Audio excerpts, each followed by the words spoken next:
Here's the number that should stop you cold. More than 5,000 aircraft made in Canada are registered in the United States. Not imported widgets, aircraft. Platforms the U.S. economy literally relies on to move people, goods, and executives every day. That figure comes from aviation data cited by Reuters, and it's the backdrop to a threat that, on paper, sounds almost unthinkable. A U.S. president talking about decertifying Canadian-made aircraft, paired with a 50% tariff on planes made in Canada. And it gets even more operational.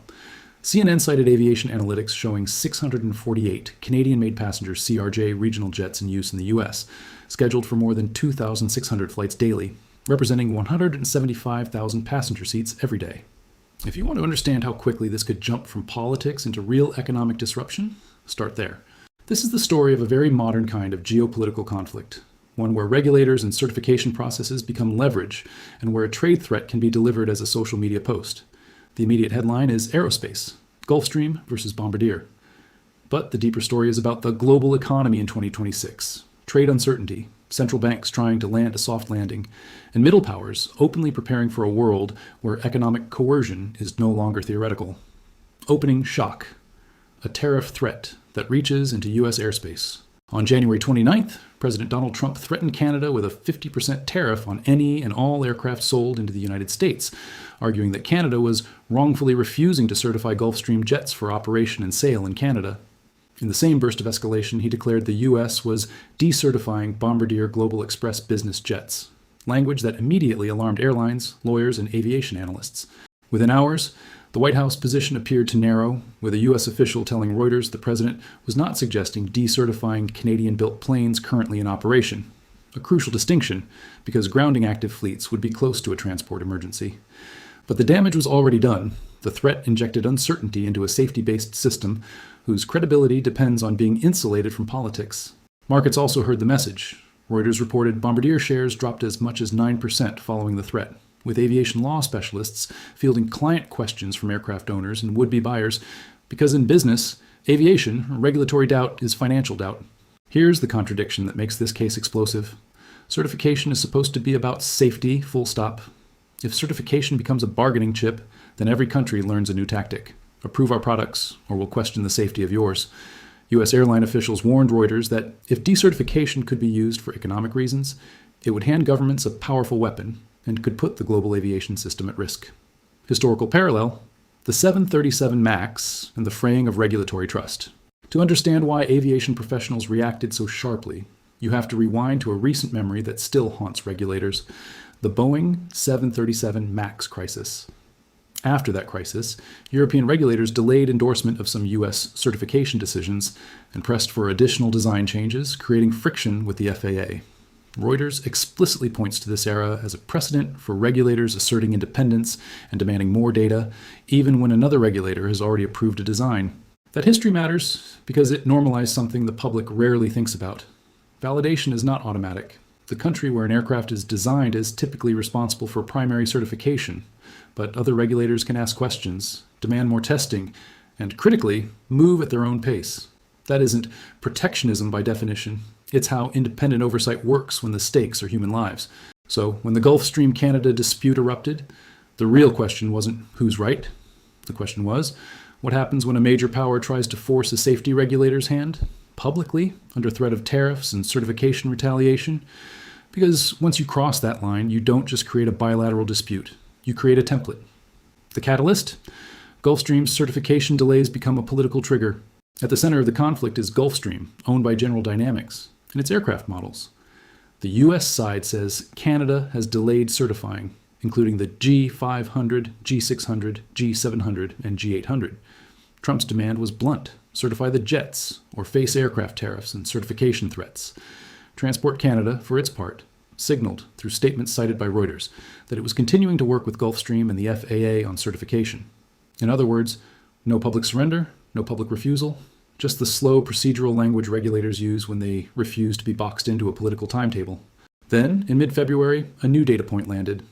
FAA Administrator Brian Bedford told reporters he expected Canada would soon announce certifications for the Gulfstream jets that had been delayed for years, saying, "I think we've resolved the issues with Canada."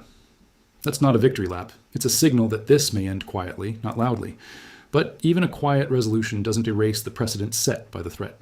And Here's where the investigative lens tightens. If the dispute can be resolved, why escalate to a 50% tariff threat at all? The answer may have less to do with engineering and more to do with the broader trade and political relationship. The hidden front? Canada's strategic shift and the USMCA pressure point. This standoff didn't happen in a vacuum. Reuters describes broader tensions after Canadian Prime Minister Mark Carney urged countries to accept that the rules-based order Washington once championed is fading, language that was widely interpreted as a direct challenge to U.S. coercive trade tactics. At Davos, Carney delivered a speech with an unusually explicit thesis that economic integration is being used as a weapon, tariffs as leverage, supply chains as vulnerabilities, and that middle powers should stop pretending the old order still functions as advertised. The World Economic Forum posted the full transcript. Carney's framing is not subtle. He argues that allies will diversify and buy insurance against uncertainty, that strategic autonomy has a cost, but that cost can be shared through coalitions. He explicitly warns, if we're not at the table, we're on the menu. That is a head of government describing economic coercion as the baseline condition of the era. Carnegie's analysts went even further, calling the speech notable, partly because it signaled that at least one close U.S. ally was prepared to hedge against, and potentially balance against, an increasingly coercive Washington, while also noting that economic coercion is often most effective against allies because they have more to lose from a rupture. Now connect the dots. If Canada is openly discussing diversification, economically, strategically, even rhetorically, then the aviation dispute becomes more than aviation. It becomes a lever in the broader contest over the future terms of North American integration, including the coming USMCA review, which the Bank of Canada itself explicitly flagged as a key uncertainty. Bank of Canada. The reality check. Decertification. Has a legal and institutional problem. There's a reason Reuters emphasized what sounds like bureaucratic trivia. It does not appear the FAA has legal authority to revoke certifications for economic reasons, because certification revocation is tied to safety grounds under existing regulations. That line is the institutional guardrail. If aircraft can be decertified because of a trade dispute, then certification stops being a safety assessment and becomes a political label. Reuters, aviation analysts quoted by Reuters were blunt about the risk. Mixing safety with politics is an incredibly bad idea. And the industry's fear wasn't only about this one dispute. It was about what happens next, in a world where other governments can copy the tactic. Reuters. That's why this story matters beyond jets. It's about whether technical institutions, regulators, central banks, statistical agencies remain credible in an era of transactional politics. And in 2026, the global economy is already fragile enough that credibility itself has become a form of capital. Current reality, the 2026 macro backdrop in the US, UK, and Germany. Zoom out from the hangars and certification files, and you see why governments are reaching for leverage. Growth is real, but confidence is thin. The IMF's January 2026 World Economic Outlook update projects global growth at 3.3% in 2026, with the United States at 2.4%, the United Kingdom at 1.3%, and Germany at 1.1%. This isn't a recession call, it's a resilience call, but it comes with a warning label. Trade policy, uncertainty, and geopolitical tensions remain key downside risks. In the United States, the Federal Reserve held the federal funds target range at 3.50% to 3.75% in late January, noting that economic activity had been expanding at a solid pace, and that inflation remained somewhat elevated. Two members dissented in favor of a cut, evidence that the debate has shifted from how high to how soon, but not to mission accomplished. In the UK, the inflation story is cooling, but unevenly. Reuters reported UK CPI inflation fell to 3.0% in January 2026 from 3.4% in December, with core inflation at 3.1%, the lowest since 2021. Services inflation, however, only edged down to 4.4%, highlighting exactly why the Bank of England stays cautious. Services inflation is where wage pressure hides. The Bank of England's February 2026 Monetary Policy Report states the MPC voted to keep bank rate at 3.75%, while signaling that, on current evidence, rates are likely to be reduced further, but decisions are getting closer call territory. This is the central banker's version of walking a tightrope. You want easier financial conditions, but you don't want inflation psychology to reawaken. And in Germany, the industrial engine that Europe can't easily replace, De Status reported that after 2 years of recession, GDP in 2025 was 0.2% higher than the previous year. But the detail tells the harder truth. Manufacturing output fell 1.3%, construction fell 3.6%, and exports recorded another decline, facing headwinds that include higher U.S. tariffs, a stronger euro, and competition from China. Germany is back into growth, but it's not back into strength.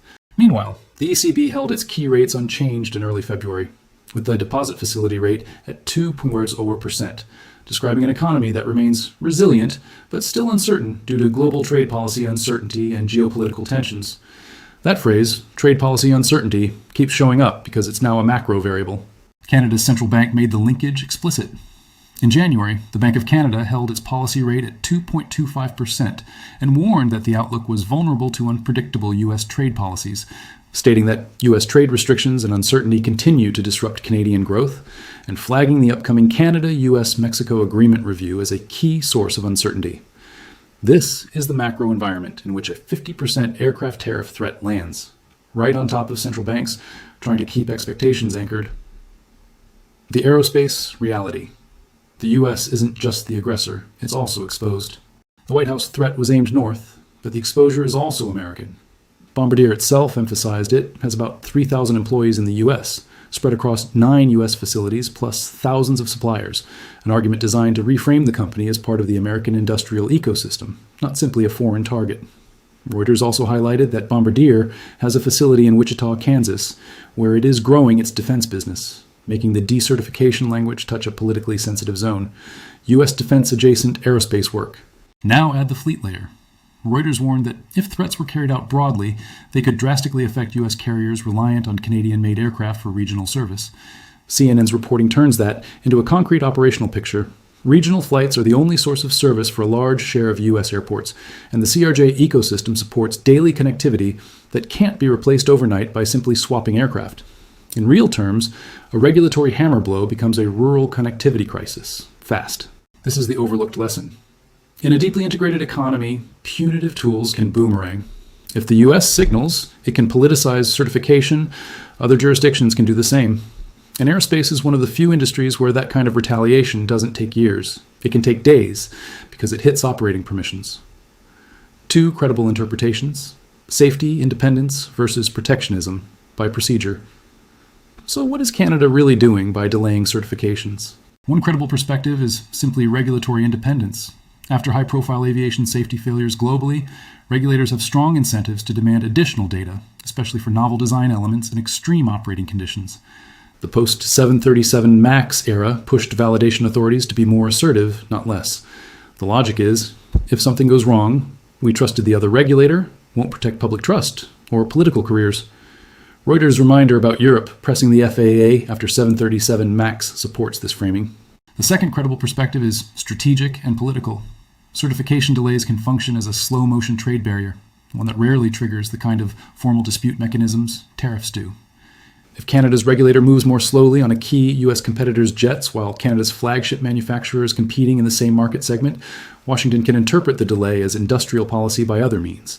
Trump's framing and the move to pair certification complaints with tariff threats clearly leans into that suspicion. The investigative point isn't to declare which interpretation is true, it's to recognize what the conflict reveals. Governments are increasingly treating technical timelines as strategic terrain. The deeper economic mechanism, uncertainty, becomes a tax. Even if the 50% tariff never happens, and even if decertification is quietly walked back, the threat itself creates an economic cost, what economists would call an uncertainty premium.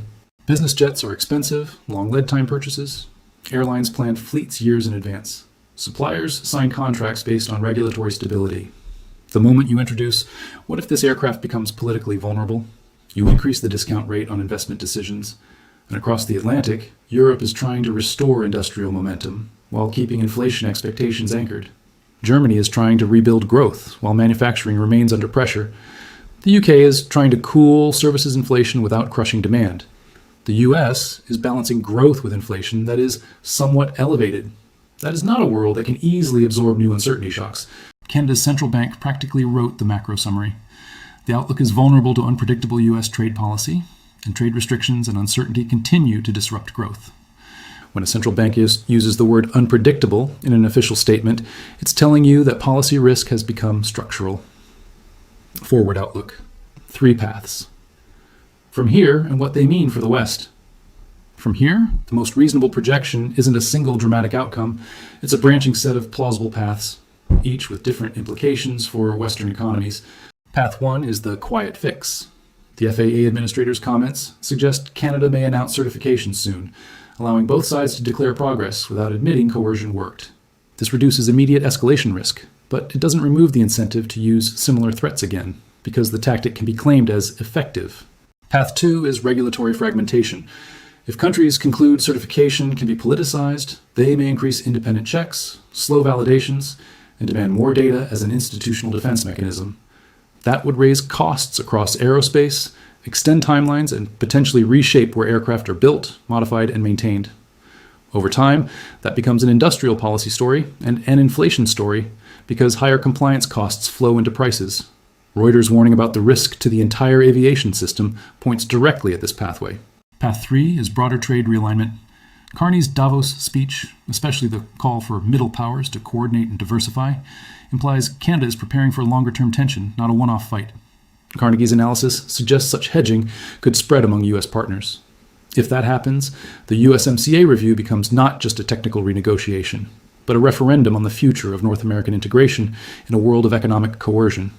The Bank of Canada explicitly flagged the USMCA review as a key uncertainty, reinforcing the idea that this goes beyond jets. And here's the final tension for Tier 1 audiences in the US, UK, and EU. Western prosperity has depended on rules being boring, certification being boring, trade being boring, central bank independence being boring. But 2026 is making those systems loud. The IMF's baseline says global growth is resilient, 3.3%, with the US still expanding faster than peers. But that projection assumes institutions keep functioning, and that trade uncertainty doesn't spiral into repeated shocks. If aerospace certification becomes another arena for coercion, it's not just a Canada-US story. It's a stress test of whether the West can keep its own high trust systems intact under political pressure. Closing, the question. This fight forces the world to answer. So the real question isn't whether Gulfstream gets certified next week, or whether Bombardier avoids a tariff cliff. The question is whether safety regulation stays a safety system or becomes a bargaining system. Because once technical institutions become tools of coercion, everything becomes negotiable. Certification, market access, even the meaning of safe. And in a world where economic growth is steady but fragile, where the Fed is holding at 350, 375, where the Bank of England is balancing rate cuts against services inflation, where Germany is barely back to growth, there's less margin for experiments with the plumbing of global commerce. If you want the simplest investigative takeaway, it's this. The fight over aircraft certification is really a fight over leverage, and leverage is the currency of geopolitics now. If this is the kind of analysis you want more of, where we connect the headlines to the real economic mechanisms underneath, subscribe and turn on notifications. In the next episode, we'll track how the USMCA review, central bank policy paths, and trade coercion tactics are converging into a single story about the future shape of Western power.